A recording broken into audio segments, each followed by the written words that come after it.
I have a fair idea where you're coming from. Self-discipline is always very important. Um, Anyone, especially if you're involved in a very important profession, you have respect for your profession. You should do the necessary things that will help to respect that profession and helping you with the whole moving forward process. No one should tell you, be in your ears every time. You should have a fair idea of what you're representing. Um, it's like you'll hear words used, if you cannot respect yourself, who's going to respect you? You know, and that's what it's about. These are some of the things, I guess, guys go astray. Guys become overawed with the lavish things that sometimes that can be the responsibilities that can be placed on them. Some guys, for some reason, never had all this dollars and cents before. And here's where all the stuff which we spoke about earlier, you have got to pull back and know whether you want it enough, whether you're doing the right things to help you, to keep you in that frame of mind where you do not get too ahead of yourself because of what suddenly you are receiving. So it's you.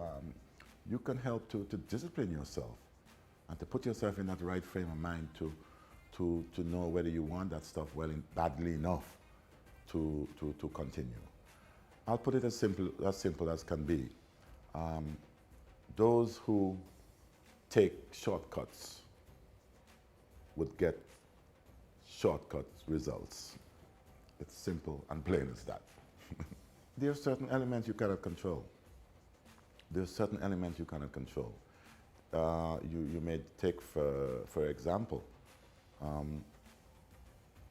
your country goes to war. And all these things could be happening to some of those guys who are on the battlefront. Take for instance, that every man on that battlefront decides he's going to run home because he has a personal problem or his family has a personal problem. That's going to be tough. The war is going to be won by the other side quite easily. And these are commitments that you would have made in life. And it depends on how serious these commitments are also, that you have a duty to some of those individuals that you're on the battlefront with.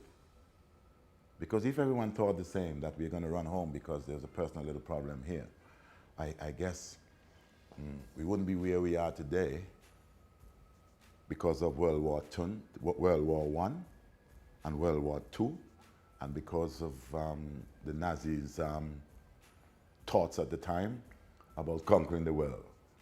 So there are certain, at times, there's certain little sacrifices that you make that you have to fulfill. And if you can let your family be aware of what you're involved with, sometimes there's cause where there's a family bereavement and you may have to go home and things like that. These are things you can understand. But sometimes the little things, I guess because of whatever the gains and sometimes the appreciation that your family receive from you being where you are at, they sometimes would have a fair idea. I can remember my father when I was in England playing for Glamorgan my last year and in county cricket, and my father died while I was still playing. So I continued playing that day because I know that's what my father, you have a fair idea that my father, and I knew that my father, because of his love for the game and where he wanted to see me at and what he wanted to see me achieve, that I know deep down where he's at that time, that he would appreciate, he would say, go on son, finish what you have to finish, then you can come home. And I did that. I went home to be with my family for the funeral and all that sort of stuff. So I know he would appreciate that. And these are some of the little things that sometimes come to test us in life. And so long as we are aware that the contribution that we are making, and we have to have maybe a solid enough background in family and your parents and all that, knowing exactly what your parents would appreciate and what they would love to see you do. In the end, I went home for the funeral. I was still there to see and to have that respect and to be with my family at that particular time. That was also very important.